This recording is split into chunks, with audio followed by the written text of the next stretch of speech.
undying and inextinguishable sun. In 1907, Bediuzzaman left to Istanbul to win support for the university-type medrese he wanted to found in Van and Diyarbakir, called the Medrese Zehra. He rented a room, Sheikh-u-Jihan, in the Fatih district and hung a notice on his door which said, "Here all questions are answered, all problems are solved, but no questions are asked." The famous scholars of Istanbul and groups of students came to visit him and ask him various questions, all of which he replied to unhesitatingly. It was at the time that Istanbul Ulma gave him the name of Bediuzzaman, which means wonder of the age. Bediuzzaman was arrested during the 31st of March incident in 1909 and sent before the court-martial. The chief judge of the court, Hushrid Pasha, accused him angrily. "You too wanted the Sharia mixed up in this affair." Displaying not a trace of fear, Bediuzzaman unwaveringly replied, "If I had 1,000 lives, I would be ready to sacrifice all of them for a single matter of the Sharia. For the Sharia is the source of prosperity and happiness, and true justice and virtue. But not like those who revolted wanted. Yes, I have committed 11.5 crimes. He then went on to describe all the services he had performed for the country, and asked the court if those were crimes, so that he had been sent before it. He delivered an awe-inspiring defence, following which he was acquitted. Offering no thanks, he turned on his heel and strode out of the court, shouting, "Long live hell for all tyrants!" Bediuzzaman did not remain long in Istanbul. He set out for Van by way of Batum and Tiflis. In Tiflis, he climbed Sheikh Saman Tepe, the hill overlooking the city, when he was approached by a Russian policeman. The following exchange ensued, which began with the policeman asking, "Why are you studying the land with such attention?" Bediuzzaman replied, "I am planning my medrese." "Where are you from?" "I'm from Bitlis." "But this is Tiflis." "Bitlis is one of Tiflis's brothers." The policeman was bewildered. "What do you mean?" Bediuzzaman explained, 3 lights are beginning to be revealed one after the other in Asia and the world of Islam, while with you 3 layers of darkness will start to recede one over the other. This veil of despotism shall be rent, it will shrink back, and I shall come and build my medrese here. This only increased the policeman's bewilderment. "I'm sorry for you," he said. "I'm astonished that you should entertain such a hope." "And I'm astonished at your not understanding," replied Bediuzzaman. "Do you think it possible that this winter will continue? Every winter is followed by spring, and every night by day. But the Islamic world is broken up and fragmented. They have gone to study. It is like this. India is an able son of Islam. It is studying in the high school of the British. Egypt is a clever son of Islam. It is taking lessons in the British school for civil servants. Caucasia and Turkestan are 2 valiant sons of Islam. They are training in the Russian War Academy, and so on.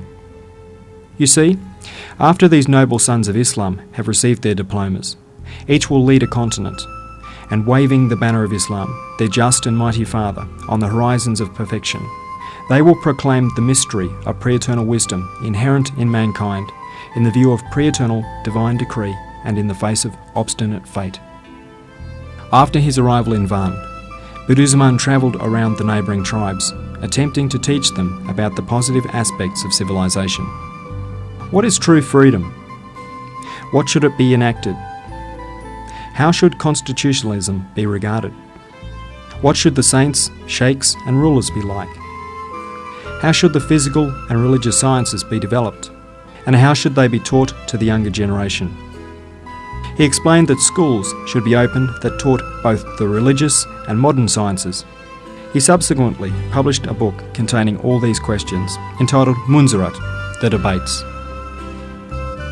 From Van, Bediuzzaman made his way to Damascus. Here he delivered a sermon in the Umayyad Mosque to 10,000 people, among whom were 100 religious scholars. His address was afterwards published under the title The Damascus Sermon, Hutbe-i-Shamiyah. The sermon not only sets out the reasons for the disastrous situation of the Islamic world at that time and offers the solutions to deliver it from its predicament, it also announces glad tidings that Islam will progress to a position of dominance in the world. It is a highly valuable address, relevant also to the Muslims of today. Bediuzzaman then returned to Istanbul to get backing for his university in the east, Medresatu Zehra. He joined Sultan Reshad's retinue during the Sultan's Rumelia journey. In Kosovo, a large university was to be founded, but the Balkan War broke out and the attempt came to nothing. Bediuzzaman persuaded Sultan Reshad and the leaders of the Committee of Union and Progress that as the centre of Islamic world, Eastern Anatolia was in greater need of the university, and he requested that the 19,000 gold liras allotted to the Kosovo University should be reallocated to Eastern Anatolia. His request was accepted, and the foundations of the Medresatu Zehra were laid out at Edremit on the shores of Lake Van. However, the First World War broke out soon afterwards, and the project had to be abandoned. Bediuzzaman armed his students and joined the war as commander of militia forces. When the Russians were advancing into Anatolia, Bediuzzaman and his students held them at Gevshas so that the fleeing people of their families should not fall into Russian hands. Thus the people of Van were saved from slaughter. When the Russians occupied Van and Bitlis, Bediuzzaman and his students rescued 30 large guns, preventing them from being seized by the Russians. They thus again held up the Russians, and at this time saved the people of Bitlis from massacre. In the front lines during the fighting, he would dictate his Quranic commentary, Israt al-Ijaz, to his student and scribe Habib. In Bitlis, Bediuzzaman broke his ankle, falling into a water conduit. He remained 33 hours in the water till he was taken prisoner by the Russians.